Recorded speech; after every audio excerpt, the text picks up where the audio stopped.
Welcome back. Campaigning is underway across Europe, with new members of the European Parliament being chosen between the 6th and 9th of June.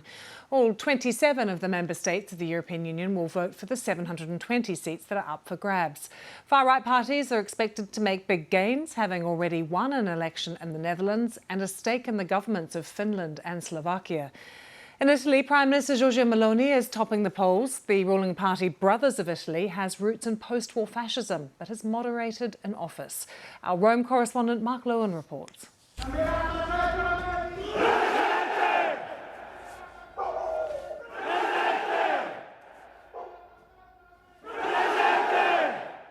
Milan, 2024, not 1924.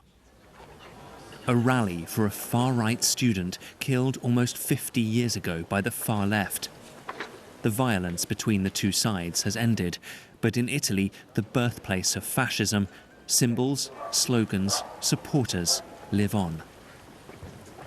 This might seem extraordinary, but the thing is, in Italy, it isn't. These kinds of demonstrations with the fascist salutes happen across the country year in, year out. Some of the images associated with the dark chapters of Italy's past still infuse the present.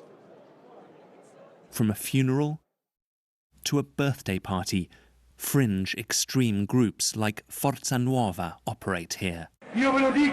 They often blend with die-hard football fans. A senior member at this celebration shouts, "Who paid for this evening? Who gave it to us?" Adolf Hitler!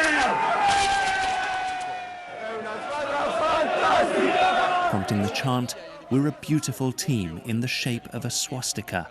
How great it is to be trained by Deputy Führer Rudolf Hess." The party's leader denies Nazi sympathies, but... Are you a fascist?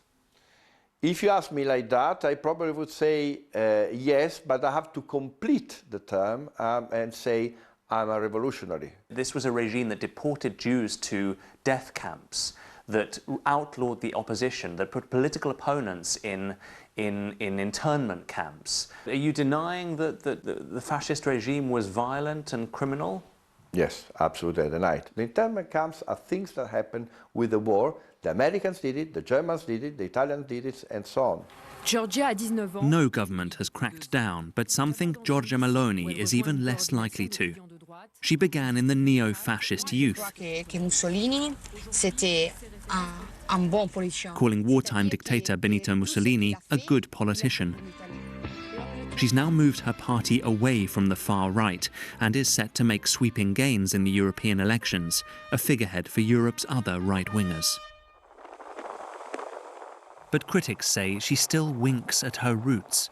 Journalist Paolo Berizzi has lived under police protection for the past 5 years after neo-fascist threats. The far right and neo-fascist groups felt validated with the Meloni government because battles and slogans that had been kept on the political sidelines for years suddenly became legitimized. Giorgia Meloni doesn't define herself as anti-fascist. When you cannot do so in a republic born from anti-fascism, it means you have a problem.